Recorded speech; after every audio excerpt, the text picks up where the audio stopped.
Hello students. हाँ, आज हम पढ़ेंगे केंद्रक के बारे में। केंद्रक जो कोशिकांग का पहला भाग हम केंद्रक है, केंद्रक के बारे में पढ़ते हैं। खोज इसकी 1831 में रॉबर्ट ब्राउन ने की।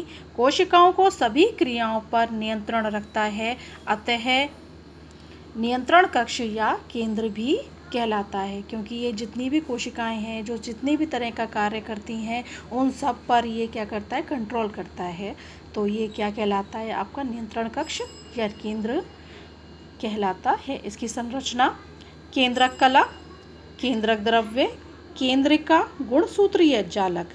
गुणसूत्रीय जालक किसका बना होता है, गुणसूत्रों का बना होता है। पहले हम केंद्रक कला के बारे में देखते हैं। केंद्रक कला दोहरा आवरण होता है, सूक्ष्म छिद्र इसमें पाए जाते हैं।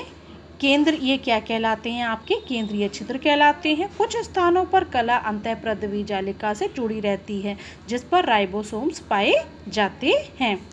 ये देखिए डायग्राम, इसमें ये आपको दिखाई दे रहा है, ये आपका क्या है, ये दोहरा आवरण, ये क्या है आपका केंद्रक कला। और इसमें ये जो टूटा ये क्रैक्स दिखाई दे रहे हैं, ये क्या है आपके केंद्रीय छिद्र, और इससे ये जुड़ी हुई है, इधर जॉइंट रहते हैं, इससे अंतःप्रद्रवी जालिका जॉइंट रहती है। अब हम पढ़ते हैं केंद्रक द्रव्य। ये किस में भरा रहता है, केंद्रक में। केंद्रक द्रव्य सोल अवस्था में होता है, जिसमें गुणसूत्र निलंबित अवस्था में उपस्थित होते हैं। केंद्रिका, केंद्रिका जो है इसकी खोज फोंटाना ने की।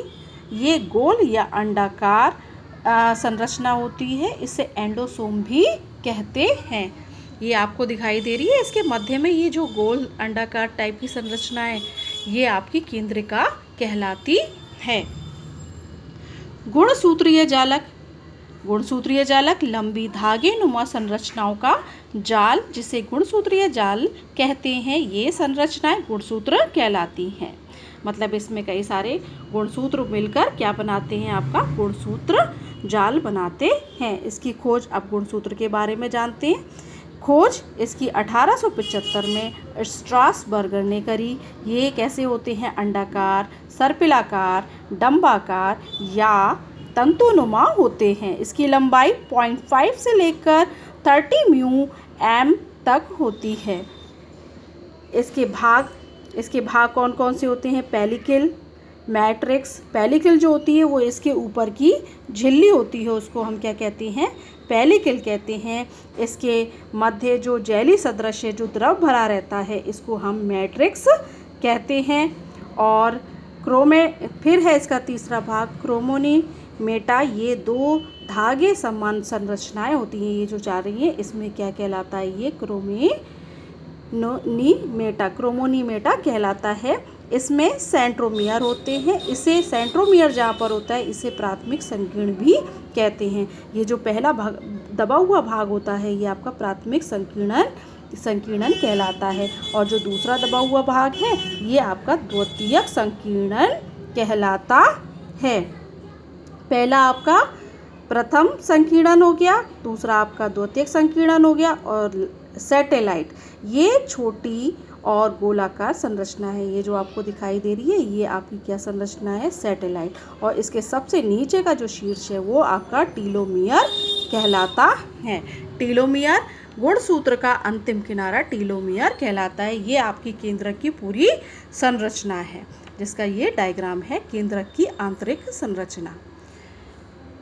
केंद्रक के कार्य, आनुवांशिक गुणों को नियंत्रित करना, जैविक क्रियाओं पर नियंत्रण करना, कोशिका विभाजन को नियंत्रित करता है, डीएनए के ट्रांसक्रिप्शन और रेप्लिकेशन में सहायक होता है, प्रोटीन निर्माण के लिए कूट संरचनाएं संग्रहित रखता है। माइटोकॉन्ड्रिया, पहला हमने कोशिकांग पढ़ लिया केंद्रक, अब हम पढ़ते हैं माइटोकॉन्ड्रिया। माइटोकॉन्ड्रिया की खोज किसने करी, 1880 में कॉलिकर ने करी। कीटों की पेशियों से इसे प्राप्त किया।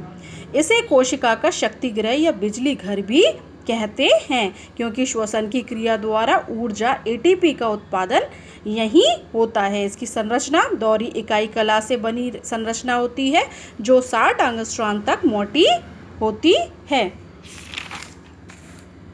इसके केंद्र में आधार द्रव भरा होता है। इसकी आंतरिक कला कई वलनों द्वारा उभारों व गर्तों का निर्माण करती है, जिन्हें क्रिस्टी कहते हैं, तथा द्रव में डीएनए राइबोसोम पाए जाते हैं। क्रिस्टी के अंदर के अवकाश को आंतर क्रिस्टी अवकाश कहते हैं। क्रिस्टी में भीतर की ओर अनेक घुंडीनुमा संरचनाएं पाई जाती हैं, जिन्हें F1 कण या प्रारंभिक कण या ऑक्सीसोम कहते हैं। अब देखिए आप ये इसकी माइटोकॉन्ड्रिया की संरचना देखें तो इसमें दो आवरण हैं आपका, बाह्य भित्ति और अंतः भित्ति।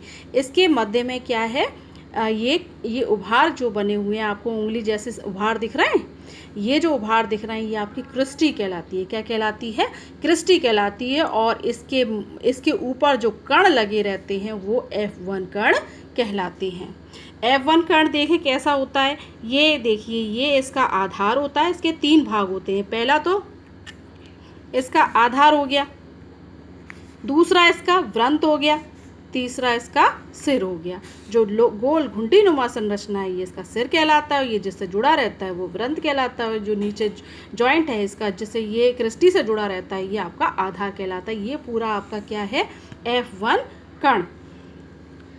इसके कार्य, कार्बोहाइड्रेट के ऑक्सीकरण द्वारा ऊर्जा उत्पन्न करना, वसा का उपापचय करना, शुक्राणुओं को गति हेतु ऊर्जा प्रदान करना, एडीपी से एटीपी का निर्माण करना, कैल्शियम का संचय व स्त्रावण करना, ये इसके कार्य हैं। ठीक है।